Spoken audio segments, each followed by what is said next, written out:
est en Provence, dans les Alpilles, et Galière, festival de musique. Musique de chambre en plein air. Et vous avez entendu, c'était Renaud Capuçon qui jouait.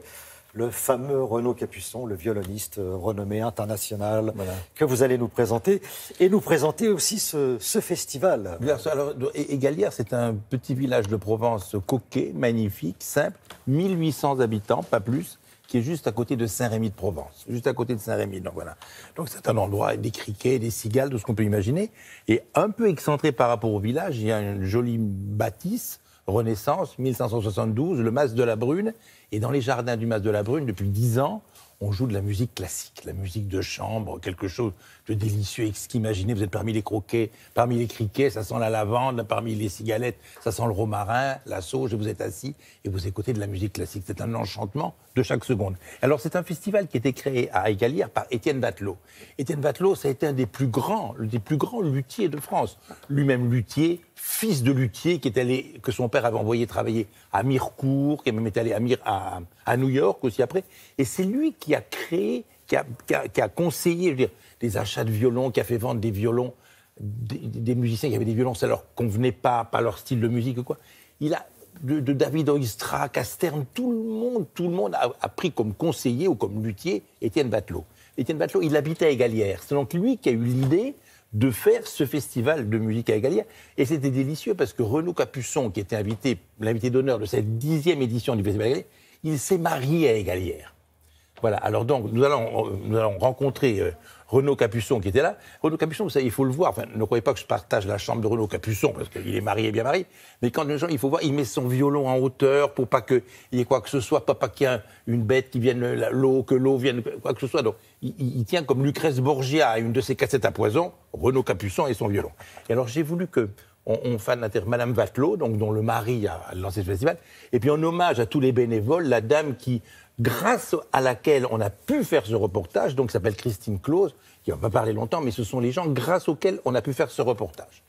Musique de chambre en plein air parmi les cigales et les criquets, pour faire plaisir à Annabelle. Voilà.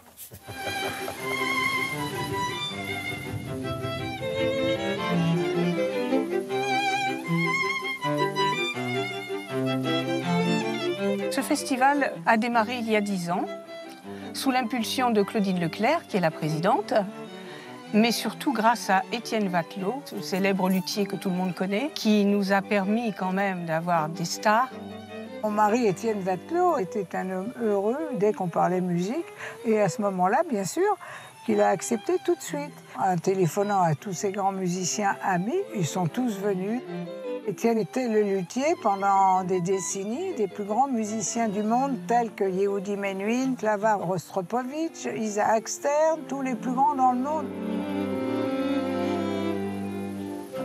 Je suis venu pour la première fois jouer ici en 2011 à la demande d'Étienne Vatelot, qui est ce grand luthier qui a disparu il y a quelques années, qui était un ami. Et puis Galière, pour moi, c'est aussi quand même un endroit où je loue régulièrement des maisons et aussi l'endroit où je me suis marié.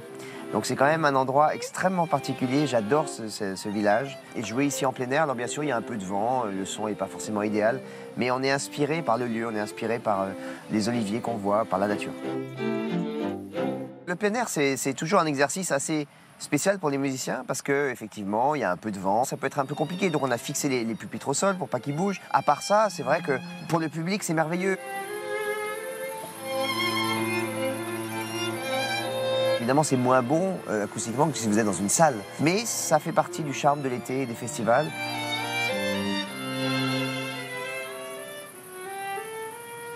On a joué ce soir 2 quintettes, un sublime quintette de Mozart et un autre quintette de Brahms.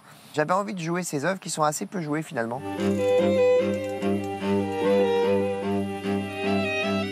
Et puis parce que j'ai ce quatuor avec des jeunes musiciens, Edgar Moreau, Adrien Lamarca et Guillaume Chilem. Et puis mon grand frère Gérard Cosset, que je connais depuis 20 ans. Et je trouve qu'il y a une vraie complicité et chacun apporte à l'autre les bienfaits de sa génération, je dirais. On a tous ce soir des instruments anciens, l'alto de Gérard Cosset de 1560, le mien de 1737. Et il y a toutes ces questions. On se dit, mais pourquoi finalement jouer des instruments anciens? Est-ce que c'est pas un mythe?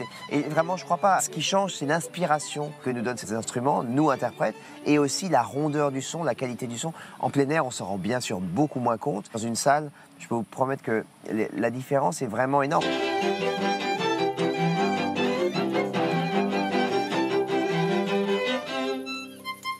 On peut passer une vie entière à découvrir des quatuors de Mozart, de Haydn, de Schubert. Moi, il me faudrait plus de 10 vies pour arriver à jouer toute la musique de chambre, toute la musique d'orchestre, toute la musique de violon qui a été écrite pour cet instrument. Et donc, il y a d'abord cette notion de découverte, et ensuite de jouer chaque fois mieux, comme si vous relisez Shakespeare pour la 30e fois, vous voyez des choses différentes.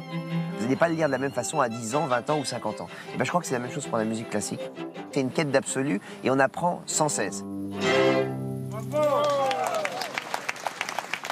Alors, on avait fait un sujet sur le violon de Renaud Capuçon, on l'avait fait déjà. Oui. Maintenant, qu'une banque, maintenant, le violon est à lui, il l'a racheté. Et parmi le quatuor Capuçon qui jouait devant la vieille bâtisse Renaissance, derrière, vieille belle bâtisse Renaissance, il y avait des violons qui étaient plus âgés que l'âge de la bâtisse. C'est-à-dire la bâtisse 1572, il y avait des violons qui dataient d'une période antérieure encore à la pierre qui était derrière. L'année prochaine, le festival aura lieu début juillet. Il sera autre part qu'au Mas de la Brune. Il ira dans un autre endroit. Voilà. Merci beaucoup. C'est pas avec mal les bénévoles. De commencer la journée avec Renaud Capuçon, le festival des Galières.